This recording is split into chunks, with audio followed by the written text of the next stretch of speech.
Surprised to see so many. Hello, Guru. Namaskar.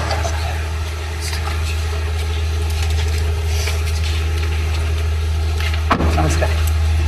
Namaskar. God bless you all.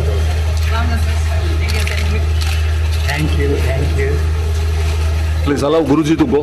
Please. Guruji, come. Guruji, bhai, just come.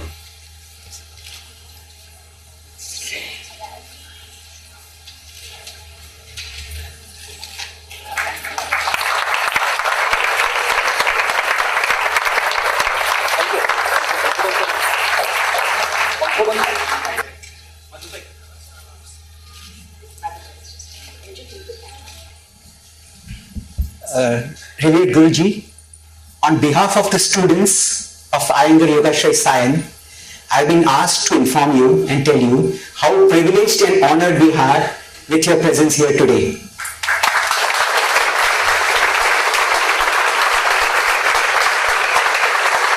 And without much ado, they have also asked me to ask as students, as fresh students, as beginners, what should be their approach towards yoga? Would you like to sit here?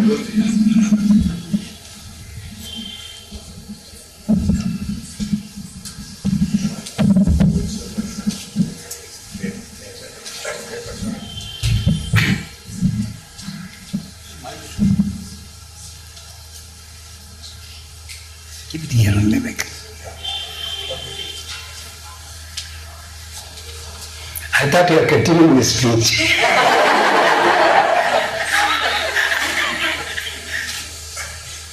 Friends and lovers of yoga, for me, it's a great joy to see hundreds and hundreds of people embracing this subject, whereas when I started teaching, even I had to beg, please see what it gives you, try. And from that position to this position, I never dreamt in my life that the subject which I learned with great difficulty, it did not come with ease. But with a determined effort, with one aim in my life, I had said that I will make yoga popular, I will bring majesty to the subject, I will rather die without food, but I will not accept any other job, any other profession except yoga. And it has paid a dividend after 60 years. I'm happy. Secondly,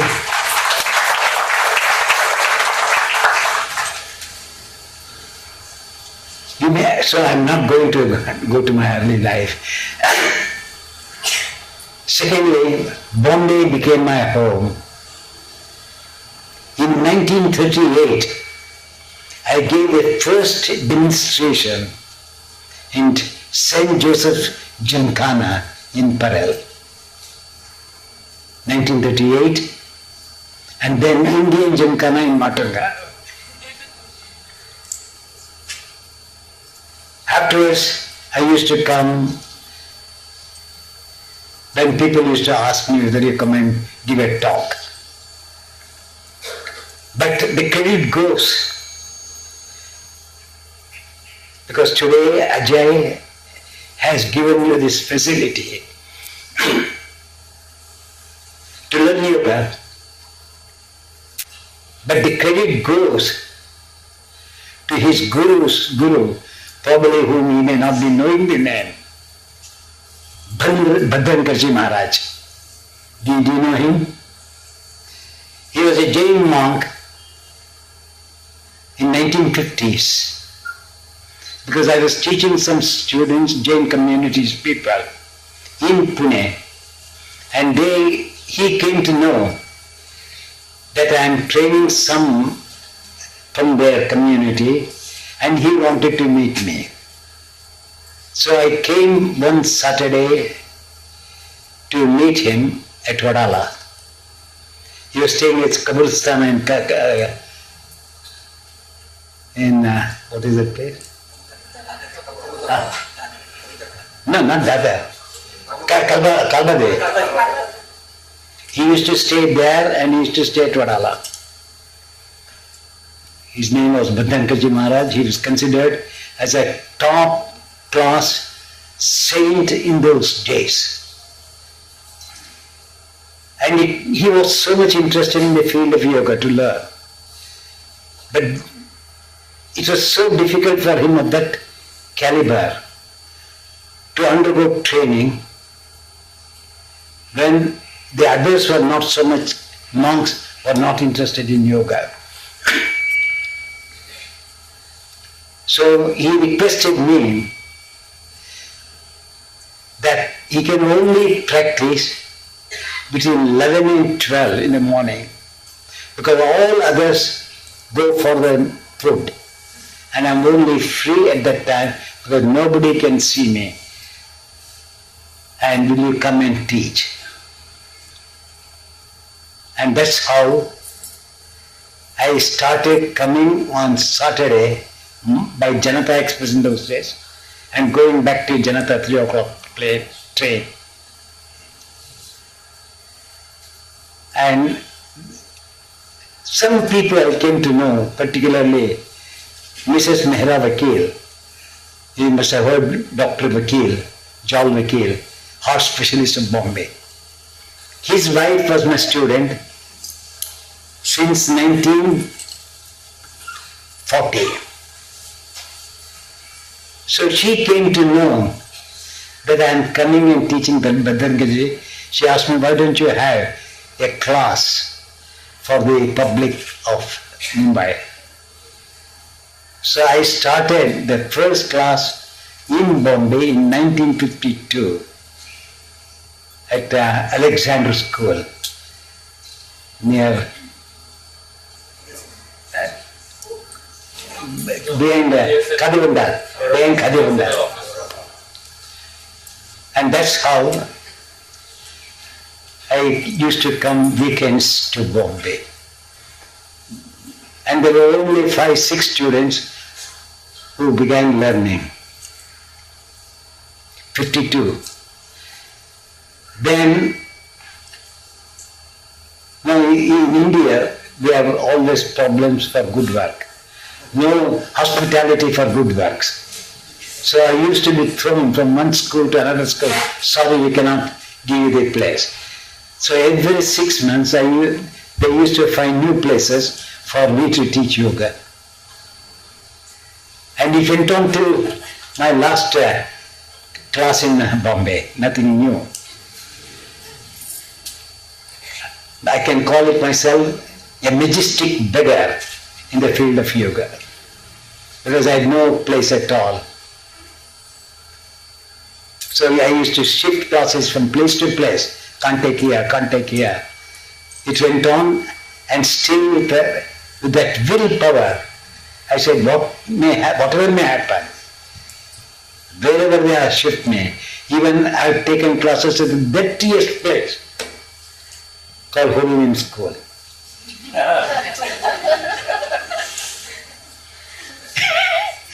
But I conducted the classes with love and affection, but people used to come also, I don't deny that. And today, Bhadrankarji Maharaj was the cause for me to come to start classes in Mumbai. I am grateful to Ajay, who has given this place for all of you.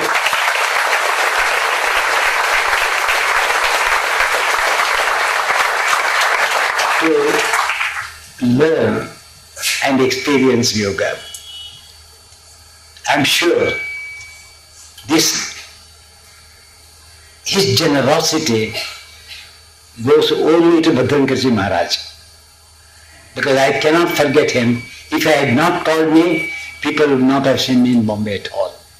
So I'm grateful to him, and even if I tell you, if you want to know, I was paid only 10 rupees train fare to come and go, and I was teaching him. So you should also know that not that I was coming like a lord. There is extra expenditure complete. After teaching him, I used to come to Martin Road, have a coffee and idli, and then catch the train at Dadar. And today, how lucky you people are. So you should be grateful to him. As I am grateful to Bhadrankarji Maharaj, you should be grateful to him that how kind today in the 21st century.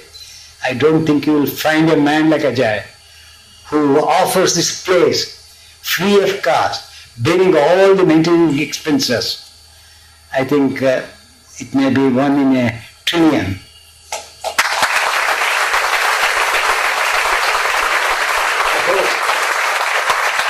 Some rich people who are really rich should come forward and help their brothers and sisters who cannot afford the medical treatment of today by obliging them like that generosity, and give places so that they learn and live an economical, happy, contented life. Today medicine costs lakhs of rupees for the treatment, but yoga costs nothing, just a few hundreds. Medicine cannot give, but yoga can give that. For example, when I went to England in 1954, because that's a question, I was conducting classes and lots of people having arthritis in Europe at that time due to war situation, want of food, want of needs. Lots of problems were there. The first question was to me, can you cure such and such problems? So believe me or not, it was a challenge to me. I said, I will help you and save you in a shorter period than what the medical science can give you. If they say it takes 8 days, I said I will give you in 3 days the relief what they give you in 8 days. That's how I won the heart of the Westerners. It is through healing process yoga became fame in the Western countries. When Mr. Lenin could not hold his violin, it is he who asked me, can you help me to play again? I can't even hold, it pains me so much. Nervous breakdown. He was giving 300 to 400 concerts a year, which costed him. And I taught him within 10 days in Bombay alone, 3 days in Bombay, 2 days in Delhi, and afterwards he played. He said, this is the first time after 15 years I can hold the violin. I have played so well, which I remember decades ago.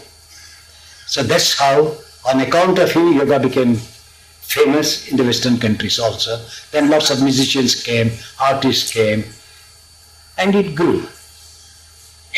And the wind has blown back from the West. And now the Indians also have been transformed by reading that yoga has become very popular in the West. Why not we make an attempt also? Still we are in the attempting stage. Not that full faith, full scope to go into that has not still come into the hearts of our Indians, though it's an Indian subject. It's very surprising that Indian art and science, which is respected, still it is looked by Indians in a low gear. I am happy that you are all practicing yoga. You know, yoga is a means to connect the individual with his own body, with his own mind, with his own self. Unless and until you cannot connect yourself in totality with each and every cell of your body, each and every tissue of your body, I don't think you understand the meaning of the well-being. Just health is just a surface, peripheral thought of well-being. A well-being is from the very core to the extremities of the skin. There should be a blend of rhythm and harmony, melody.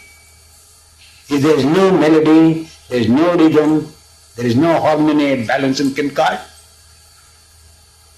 I don't think you experience what is well-being. So yoga is a means, is an instrument which our sages trace for the benefit of all of us. How you connect the body to the mind, mind to the intelligence, intelligence to the consciousness, consciousness to the self, and self to the universal God. Many of you are doing, now what he said, we do not know our hands, we do not know our knuckles. Are they in their positions or are they disturbed? You follow? So yoga helps us to understand that we have got, they say 300 joints, 800 muscles. It's a big international club in an individual body.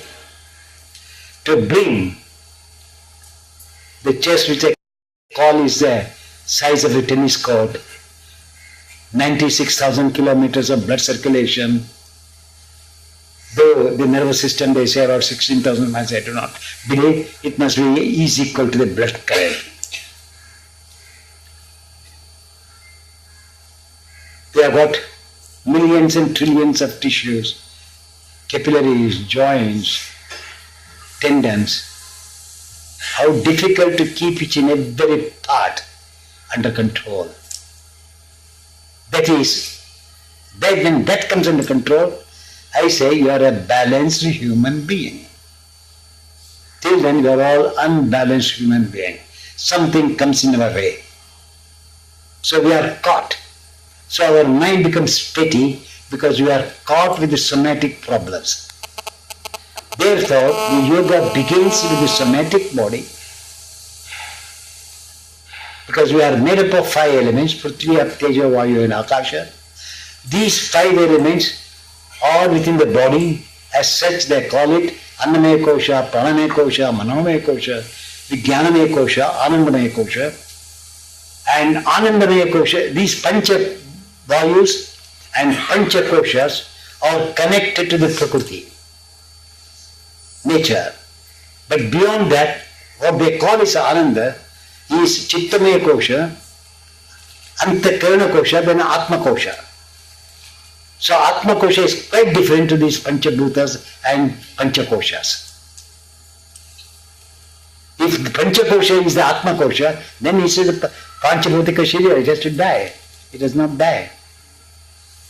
So therefore, yoga helps how to understand the Annamaya body, skeletal-muscular body, Pranamaya Kosha, organic body, Manomaya Kosha, mental body, Vijnanamaya Kosha, intellectual body, Anandamaya Kosha, Chit, conscious body.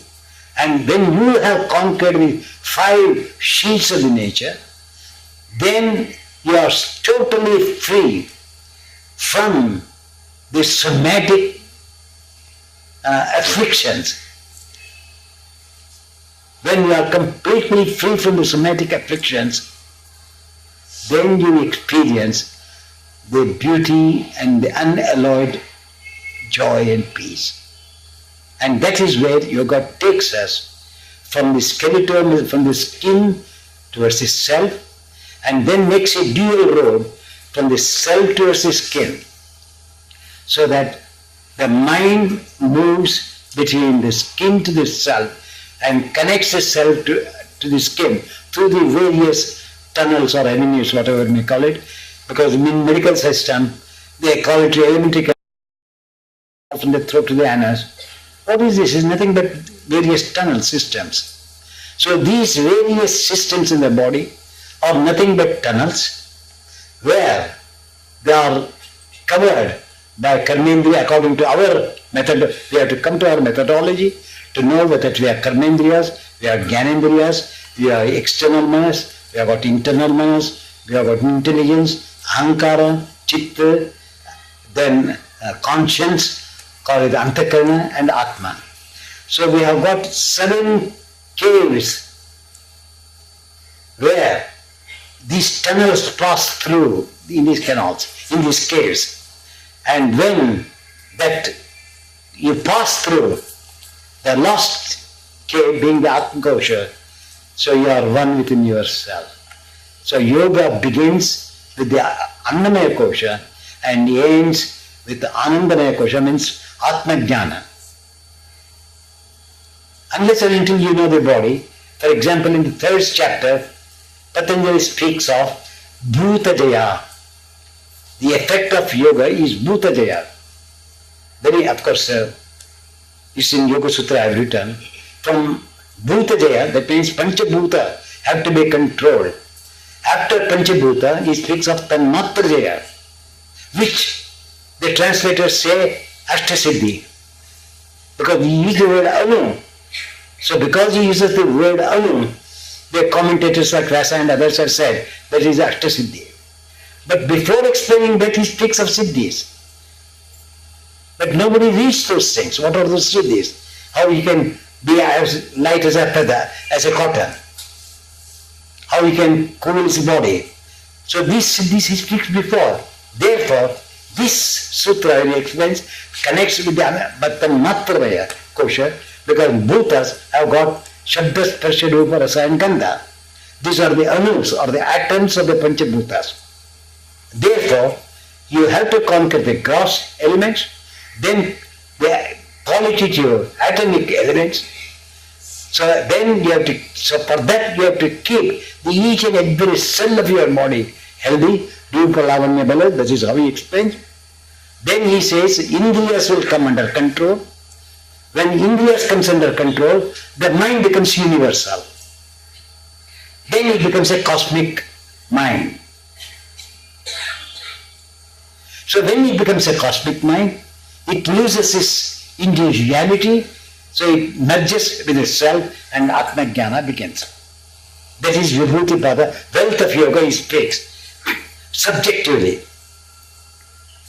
Even he repeats the same at several places, that as the sun gives illumination to the entire world, the sun who is hidden in you, the infinite sun, which is covered, veiled by the Panchabhutas, through yoga, all the gates are open, so illumination will be there.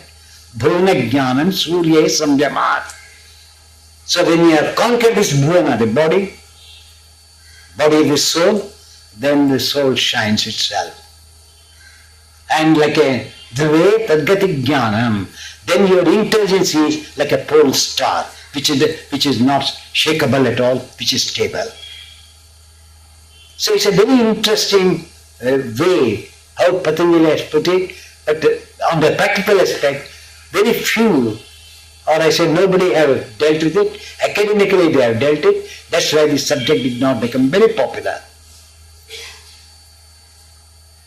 And the very interesting part is, again, because why I am saying you are all beginners, so you should know the depth. They have been formed with Karana Sharira, Sukshma Sharira and Sthula Sharira. Cause body, subtle body and gross body. So as the Panchakoshas which I spoke of, the Annamaya, Pranamaya, Manomaya, Vijnanamaya and Chittamaya Koshas, you should know that each one has this causal body, subtle body and gross body. For example, if you take the skeletal body, the bones of the Sukshma Sharira, though it's a Prithvi, it belongs to the element of earth, but it's so hidden inside. So it is known as Karana Sharira because the bones have to make the muscles to function. And the bones makes the muscles to function in order to come in contact with the inner layer of the skin. Therefore the skin becomes gross, muscles become subtle, and bone becomes the cause. Similarly, if you take the Pranamaya Kosha, physiological body, respiratory system, circulatory system, neurological system, it's very interesting to know that respiratory system belongs to Kapha according to Ayurveda. Circulatory system belongs to Pitta. Nervous system belongs to Vata. Tridoshas we speak, and Patanjali speaks of Trigunas.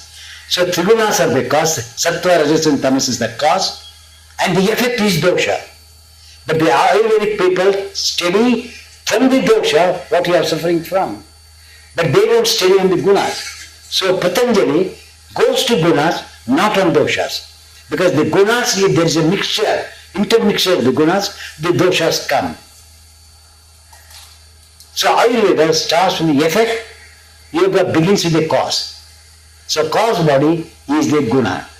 So yogic methodology makes to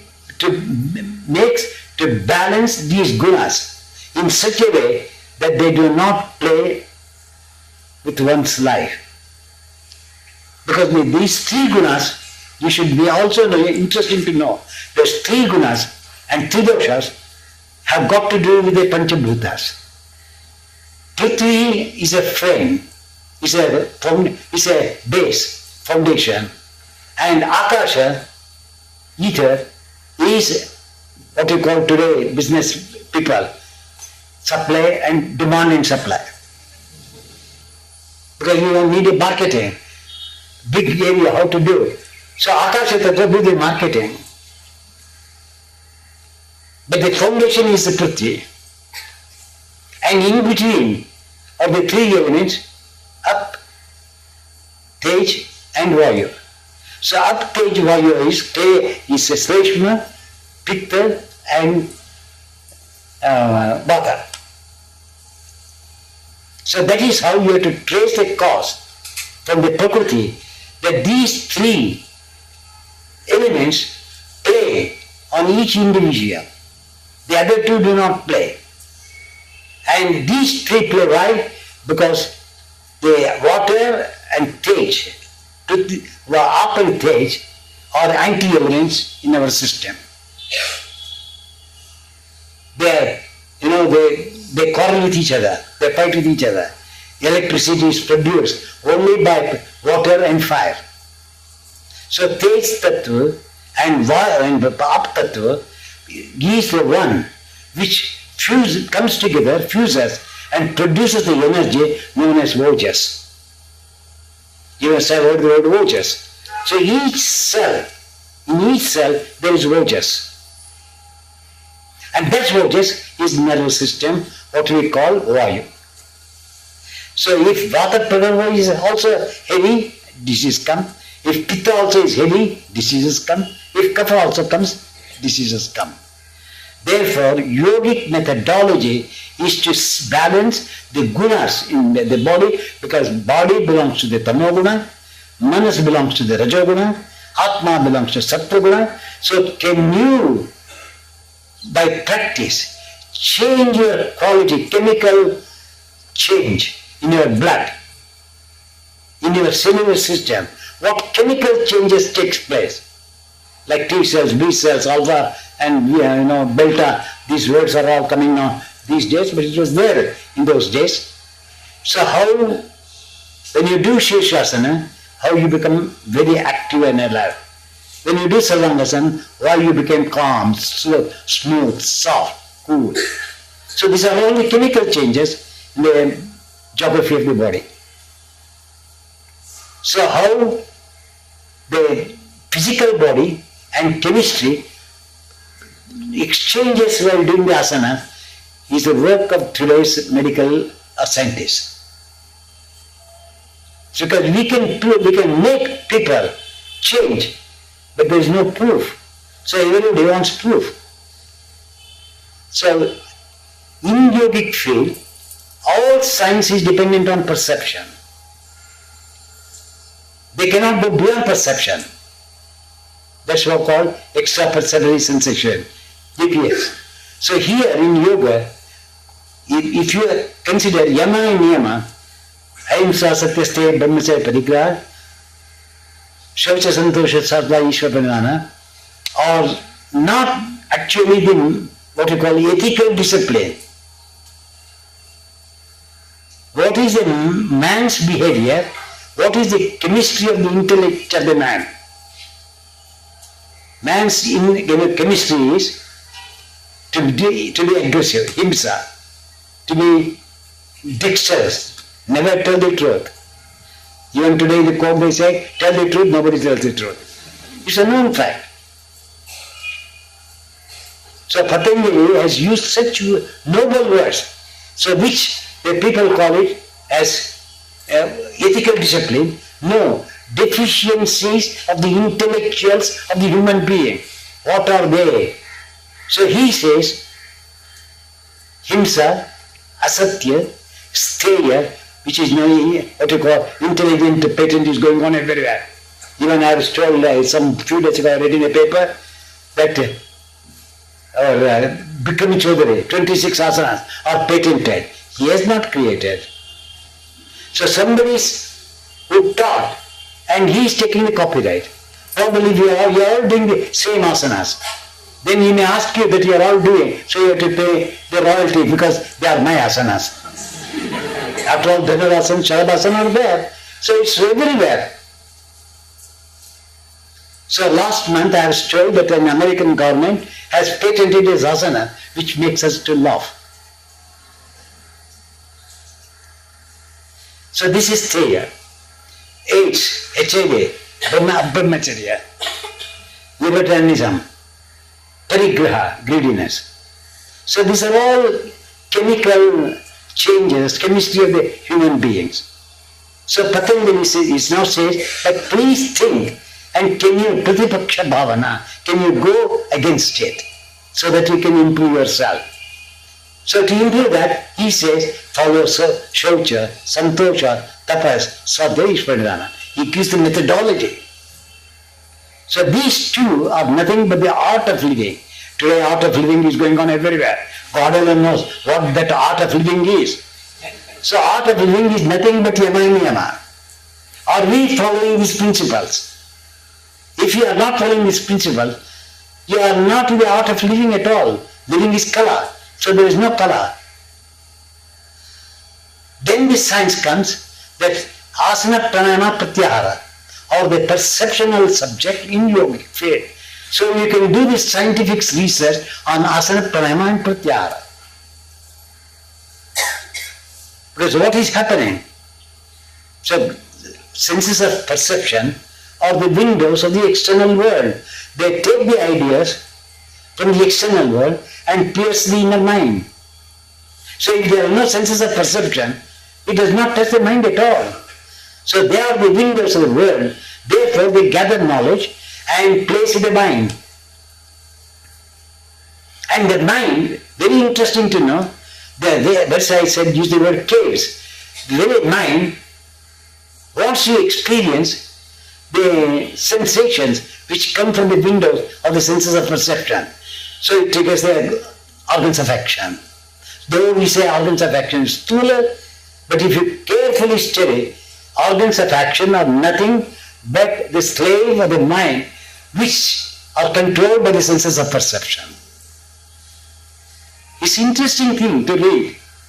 So Patanjali says that if you do asanas, pranayama and pratyahara, you take the control of the senses, mind, on physiological body, organic body, and skeletal-muscular body. So somatic control, psychic control, somatopsychic control. Though we are called psychosomatic people, but there is also psycho diseases, somo diseases, and coming together is called psychosomatic diseases or somatopsychic diseases. Body creating disturbance in the mind, mind creating the disturbance in the body. So they are all interconnected. Therefore, when you all practice yoga, when you are doing it, the mind which is close to the senses of perception, the mind which triggers the organs of action. When you do the asanas, the same mind triggers the organs of action to make the gyanendriyas, senses of perception, to listen to what the organs of action does. So the mind is inverted. The mind is involuted while doing the asanas. Otherwise it is evoluted. It goes out of through the windows of the five senses of perception. While doing the asanas, the same five senses of perception or organs of action makes them to look within. That is what the asanas does. That's what the pranayama does. So very interesting if you study. So up to that, it's a scientific approach of yoga, you can call it Yoga Vijnana Shastra. So kala, vijnana. Then the last dharana, dhyana and samadhi, which is an experiential subject, which cannot be expressed by words, like sleep. Nobody can explain what sleep is. So when a person cannot explain the tamasic quality of the mind of the spirit, how can he explain the kevala avastha of the consciousness? Kevala avastha of the consciousness. Therefore it's called Prajnana Shastra or Vedanta Shastra. So dharana, dhyana and samadhi, being a Vedanta Shastra, it becomes a Prajnana Kosha. So it only means, Prajnana Kosha means intelligence, consciousness and the self. So therefore, begin with the Bhairanga Sadhana. We have to start with Bhairanga Sadhana. Karya Sharira, Sukshma Sharira, Karana Sharira. Though Karana Sharira begins, creates, triggers the other two, you have to trigger from the gross body, the cause body. How to reach the cause body? So asanas definitely makes you to move inwards. The moment you start moving inwards, then you interpenetrate the caves of the inner body, which is known as antarmanas, buddhi, ahankara, chitta, antakarana. When these caves are pierced, there is nothing but light, nothing but prajna. Light is prajna. So I disappears, but awareness remains. And that prajna is the quality of the real self, without this word I. And that is how you have to know. Nirakara Brahma, Sakara Brahma, they have given the reason. Nirakara Brahma is a witnesser. He cannot do anything. So he takes Nirakara shape as Sakara Brahman, then he plays. That Sakara is nothing but I in us. Atma transforms itself into I. Not that I is an enemy to the Atman, but it takes a Sakara Rupa. Because it takes a Sakara Rupa, it becomes an actor and a witnesser. But unfortunately, due to our want of knowledge, we do not witness while acting. We do not act by witnessing. So if you witness what you are doing, and if you do witnessing what changes take place, then the soul is the witnesser and the actor, whereas chitta cannot do two things. Patanjali says consciousness cannot act and cannot witness. So the yogic asanas takes you to go deeper and deeper. Very interesting to know. For example, the effect of the asana, Patanjali uses the word tato dvandvo anabhigata. He has used the word duality. That means, as I told you before, the dual mind, which bonds like in any company, you have got public relation officer, right? Mind is just a public relation officer. It carries the message in the senses of perception, organs of action, and introduces to the intelligence. It is its master. So the mind job is to satisfy, as in today's modern world, to be brought under control. When all the Panchabhutas are come under control, that is today's called cellular system, then the whole entire cellular system comes under your control, then the cell exists in that, because the impurity has gone, so purity sets in. That purity is nothing prajna, awareness. That is Atman. So yoga takes you from gross means to the subtlest means. But we should have the patience, tolerance, endurance. If you have no tolerance and enduring power, we need tremendous patience to reach that level. We have ambitions, no doubt. All of us have ambitions. Nobody comes to any subject without ambition. But when you come for an ambition, and when you have succeeded in experiencing that the ambition for which purpose you started being as an ambition, when that is satisfied, you bring another ambition, and that is greed. So you bring greed one after the other, and you say, Mr. Iyengar, people will say, very good, I am very happy, but I wanted this something more. I am not getting this. I mean, what did you come for first? Enjoy that you are freed from that, so why don't you continue that? And that is known as void. So anything, ambition, is succeeded, your void creates. And when that void creates, you will have problem. What are you to do? So don't have the ambition. Now I will say that what I wanted as an ambition, I have succeeded. Now I practice to see what it gives me more than my finite or limited mind wants. Let me say, that is known as witnessing. Now let the art, I am practicing art to see what that art is going to give me. I am not practicing this for this purpose. I have done it. I was suffering with tuberculosis. I am suffering from malaria. I was suffering typhoid. I was suffering from influenza. So God gave me all diseases and God cured me all diseases. Have I to think of that even now? So my change has taken place. So my mind is, can I live moment to moment without oscillation or vacillation in a middle line, so that my mind, my brain, my intelligence remains stable throughout the asana. That is Sthiram Sukham Asanam. You have to read that when the dvandas disappear, then you experience Sthira Sukham Asanam. By Sthira Sukham Asanam, you are not going to get dvanda, free from dvandas, dualities. So the individual consciousness, because all our bodies are universal. You have liver, Western countries also liver, or North Pole, South Pole liver, they are also liver, they have got spleen, they have pancreas. All organs are universal. But mind is individual. So yoga says, mind being the individual, mind being is the cause for creating problems in yourself. So yoga is a means to bring that individual mind to become a cosmic mind, so that like the organs of the body which is universal, mind too becomes universal.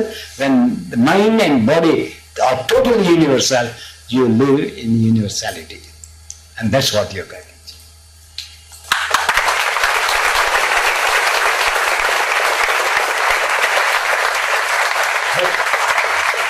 But sometimes, remember, failures do come. Don't expect success each day. Probably you may be practicing, but you do not know what you are losing. Something new may come. New thoughts, new movements, new freedom. But in that new freedom, you may lose what you had got it, so the other side, the diseases may take the advantage. Oh, this person is not looking at the one which was looking before. So he is forgetting. So let me go and occupy that place. So that's how the diseases come. Therefore, when you started, how you attended, when you have reached a certain level, have I remembered what I got it before? Am I sensitive to them? So if you maintain that sensitivity, which becomes the base for progress. If you don't remember, you have no base at all. So you are in between Trishanku. Let us not practice, be not like a Trishanku, but maintain the base, finding the base. Am I proceeding further or not? Is evolution in my brain, in my mind, is it taking place or not? Even the body should be so sensitive. Health is like a fire, covered with ash. If you touch it, only it burns. Otherwise you think it's an ash. So health should be like a live wire, sending a message. You have neglected me. So hope, if you neglect me, I am going to suffer. Be attentive to me. That is Bhutajaya. So when there is a perfect Bhutajaya, then the mind is free. If you are diseased, the mind is caught in the disease. So it becomes petty, small. So yoga is meant to break the pettiness of the mind so that it can be as vast as if the body is open, how vast it is, it should be vaster than that body. That is what yoga certainly teaches. So have endurance. Every step as a failure. So failure, they say, is a success. Therefore accept the defect, but find out the reason why I am not progressing. What break it has come. Because you may be strong in the head, your mind may be empty, or your mind may be full, but your brain may be empty. So I say in Mahabharata, they are like that. This is Kurukshetra, this is Dharmakshetra. So Kurukshetra's work is Vitarka, Vichara, Ananda, Asmita, Anugamar, Samprajnata, this Patanjali's work. So that is Kurukshetra, Vitarka, Vichara, rubbing every second. And the seat of Dharmakshetra is Maitri, Karuna, Mudita, Upeksha. So brain also has got 4 seats, heart also has got 4 seats. The medical science says there are 4 hemispheres of the brain, 4 vehicles of the heart. So it is physiological. But see Patanjali, where he has gone, he has not said anything about the biological action of the heart or the biological action of the brain. He has taken directly intellectual division of the brain. There are 4 divisions. Vitarka, Vichara, Anda, Smita are the 4 divisions of the brain. And right ventricle, left ventricle, auricle, right, left auricles, 4 chambers of the heart. Maitri, Karuna, Mudita, Upeksha. So he brings the intellectual part of the brain and the emotional part of the heart to come together so that when these two are balanced, you are a human being. Otherwise, you are below subhuman beings. So therefore, when you practice, find out how the battlefield, the battle is going on between your head and heart. If there is no battle between head and heart, then you know what is harmony, what is health, what is balance, what is melody, what is rhythm. But till then, you do not know melody or you do not understand rhythm. So yoga brings, we call it nadis. So it brings the quietness and tranquility in the biological system of the nerves, so that when the nerves are quiet, psychologically you are quiet. Therefore, yoga works, as I said, on the Karana Sharira of the human system, the neurological system. When the Vata Sharira, that is air, when nervous system energy is nothing but prana. So as prana moves in the neural channels, so you have to each do asana in such a way that there are no impediments in the neurological channels. If the nervous system is completely clean, he experiences what tranquility is, he experiences what bliss without prejudices are. I am sure that you can all enjoy as I have been enjoying life even today. I practice 3 hours, asanas 1 hour, pranayama, and I know, for example, it had come to my mind also, I don't deny that. I think Manoj Naik is there. Is Manoj? Ask him. I told him, first you ask him, my sternum is drying. You remember that? Because youngsters do not feel the dryness in the sternum. About 5-6 years ago, I started feeling dryness in the sternum.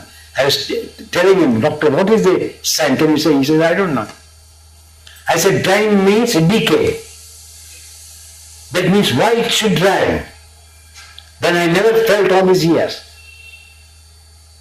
And it took me 3 years to remove the dryness in my sternum. That too with my sadhana. You are still scratching. But I am not scratching the subject, remember that. I have gone deep.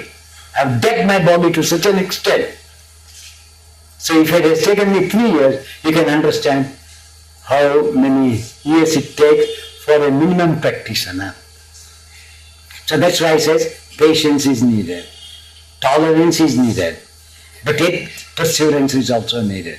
Persistent perseverance is the key to success. For example, today's information I will give you, Hasbikulna Mehtaji.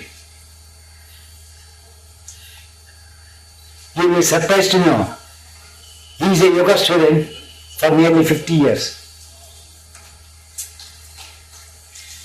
Now I want to give you, why I am saying you are all yoga students.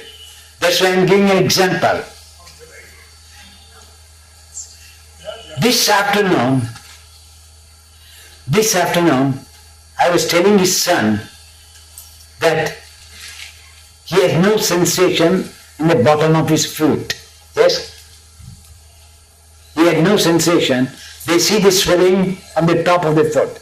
but nobody sees the swelling at the bottom feet. I don't see. Any doctor examines the bottom feet.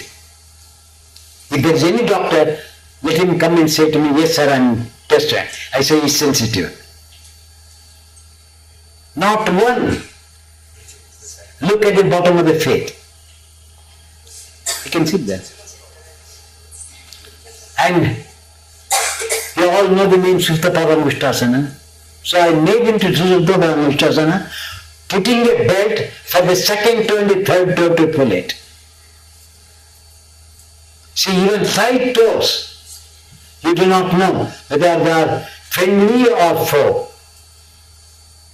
All the other toes move, but these toes did not move. So I showed him and put the belt to extend those 2 toes, each one, and bend together. Then this gentleman said, I never taught him, I never told him tell like this. I asked him, what do you feel? He said, I feel lively. Use the word lively. So when he uses the word lively, that means you are dead part. So how the old age comes? That is negligence. I think I'm old, I think I have to live with it. But you do not find the means to come out of it. This happened to me also. I think my granddaughter will tell you. Could I walk? You are all holding me, no? See? So my bottom feet I was not feeling the floor. I can't, even the chapels were slipping. So within 15 days, I said I will work. And each toe I started putting the rope. And each side I stayed 15 minutes in Supta Padangusthasana. And second day I started, I can feel the floor. Now I gave to them also. I said, I got back, why don't you get back? But you doctors may say, it's old age, you have to accept it. I accept it, and I said, can I find a means? All that I accept it. But let me also show me any means whether they can recover. That is what yoga helps you to search, to trace, that you can find the means to come out of it. That means conquest of the mind. You understood now?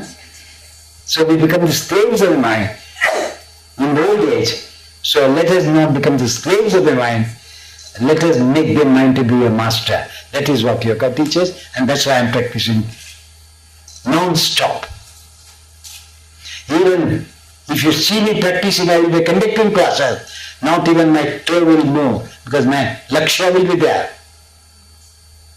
I am internally conscious, but externally I can explain anything.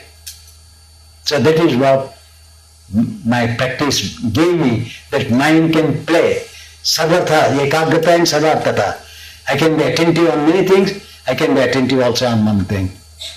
And that's what it gave me, and I am sure you are all going to experience that one day or the other. Take it for granted.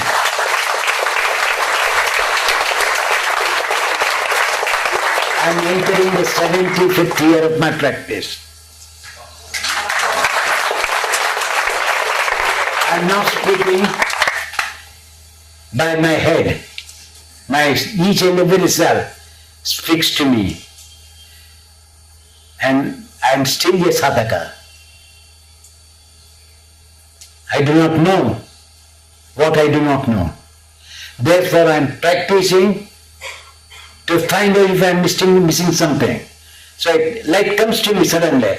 What is this? I did not get all the things before. So suddenly it strikes me. And I take that as a source and recharge the battery of my body and intelligence and redo it again. So not one day, I am telling you honestly, because I am telling my granddaughter also, why do you say bored? I never knew that word bored. I never knew that word bored what people were saying. So my subject has not bored me even one day. So how it trains my intelligence, that is what I observe. The mind does not say don't do it. If I may miss half an hour, I say no, I will go and do something. So that light keeps me burning for my practice. That's what yoga has given me. So I was struggling to do yoga. Now yoga makes me to struggle. So you will also experience that, but you will never say one day it is a boring subject. You have to reach that level.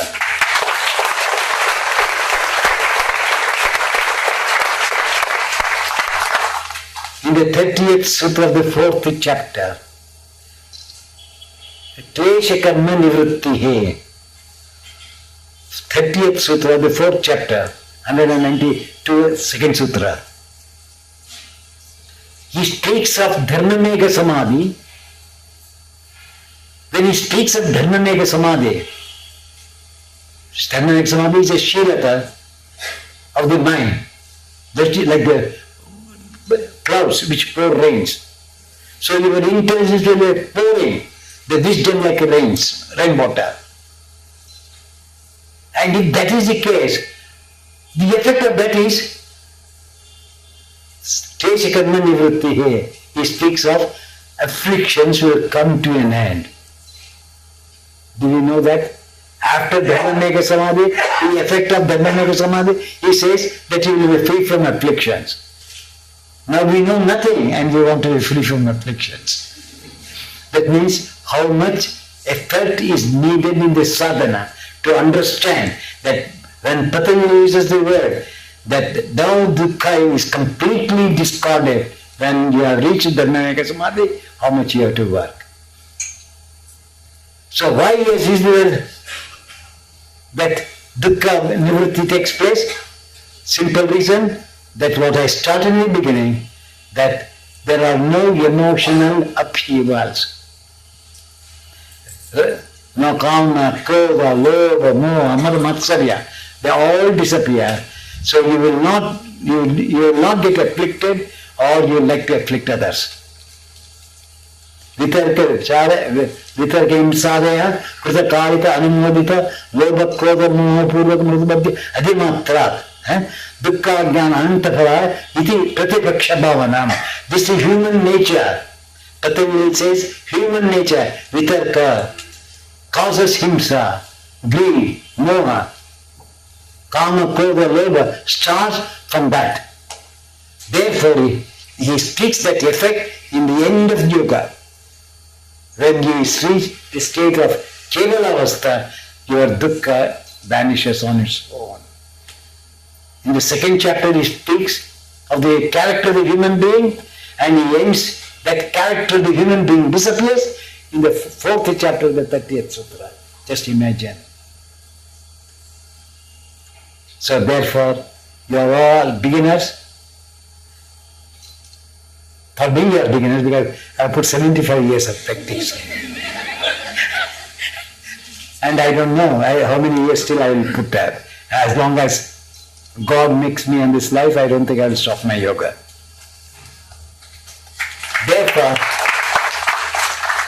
Therefore, please have that persistency in you like me.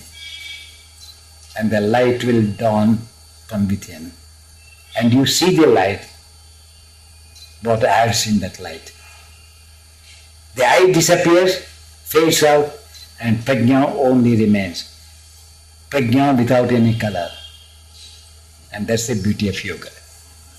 I want you all to use that yoga. God bless you all.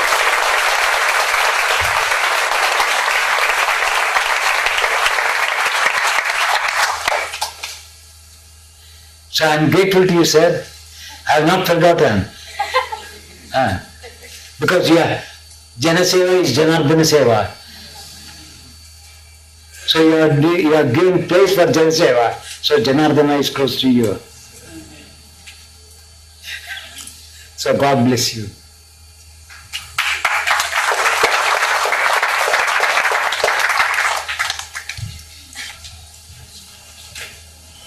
Now just ask Ajay Bhai to say a few words.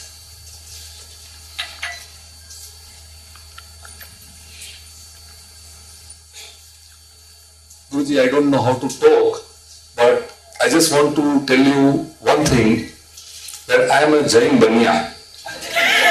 Okay. And in Jainism, and I'm using these two particular words purposefully, Jain Banya. In Jainism, they say there is a word called Prana Pratishta, which you are well aware of. As a Banya, if I know that if I can provide bricks and cement, and then you provide me acharyas initially, like Jawar sir, Birju sir, and other 10 teachers, and then within 2 years if you come over here, I think I'm very happy that I am a very successful Banya to get a temple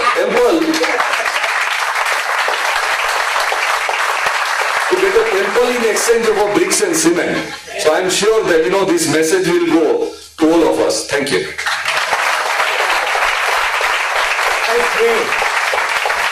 I pray, Patanjali, that let God make him a spiritual Banya.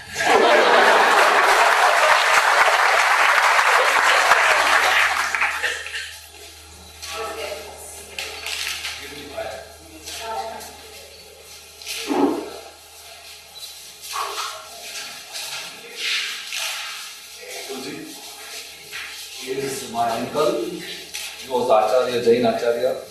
He just expired of Kal Dharma some 6 months back.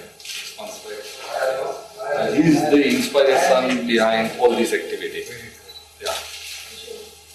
So, my connections with this community is more than, I have got all types of communities in my life.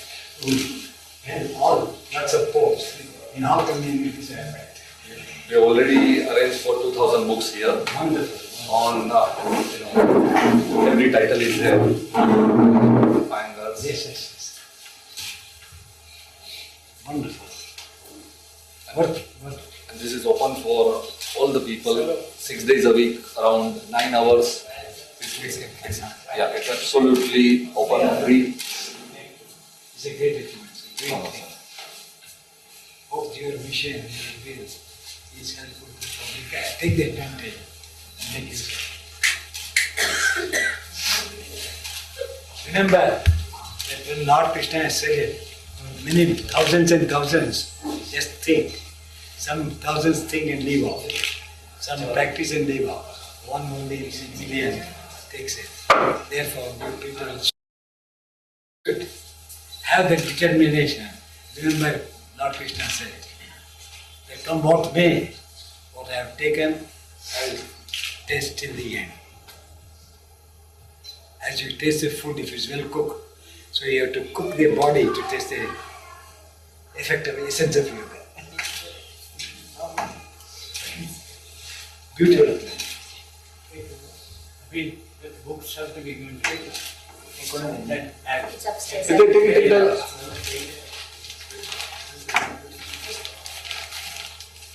These are with signatures of Guruji on the books.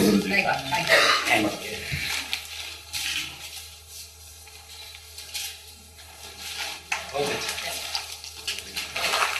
Thank you, sir, for doing all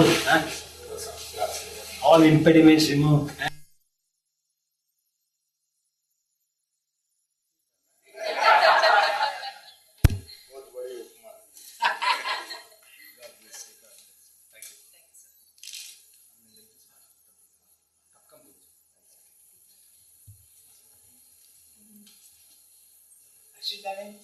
You have got something to do like this.